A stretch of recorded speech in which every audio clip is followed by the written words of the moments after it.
My question is a question that's asked by both Muslim women as well as non-Muslim women. In today's life, can women have it all? Career, as well as being a good mother that's capable of producing an ashabi. Okay, I got your question. Thank you so much. Jazakumullahu khairan. One day on NPR, National Public Radio, that was in Texas, I heard a very interesting interview with a working mother. The hosts were asking her how much you make per hour. She said that much. And she said, do you have children? She said, yes. Where do you leave them? With a babysitter. How much you pay? That much. So when I cut quickly, before they talk about it, she ended up, she's just working in order to pay the babysitter.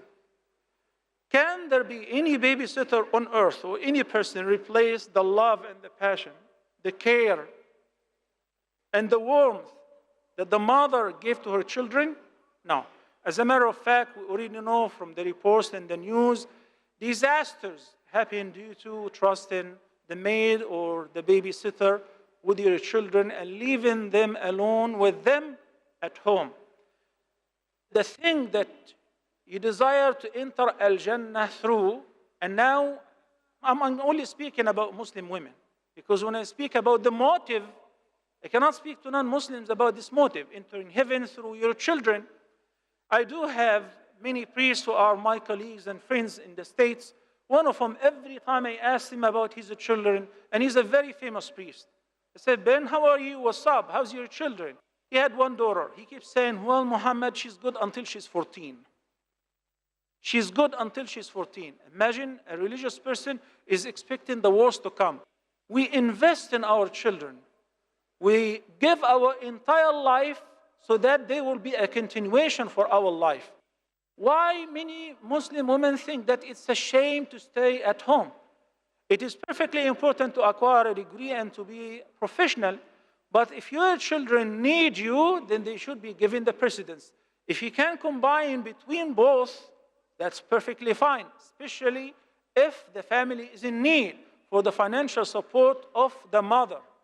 There are many single mothers who have to go and work. May Allah subhanahu wa ta'ala help them. But what if the father is well off, is making good income, and the family is not in need for further income? Why would the mother go out and she had 2, 3, or 4 children, or even one, and neglect her child in order to prove herself that I have a profession, I have a career, and I have colleagues, and I have duties to do? Because indeed, you know, in the States, they call the housewife, they call her what? A house engineer. She's the best one to look after the house and the household. So somebody has to do it. And the best one to do it is the wife. That, if there is no need, if there is no financial need to support the family. But if there is, then there is a different story. Barakallahu fiqh. What does she do with the career that she's spent so much time studying through it?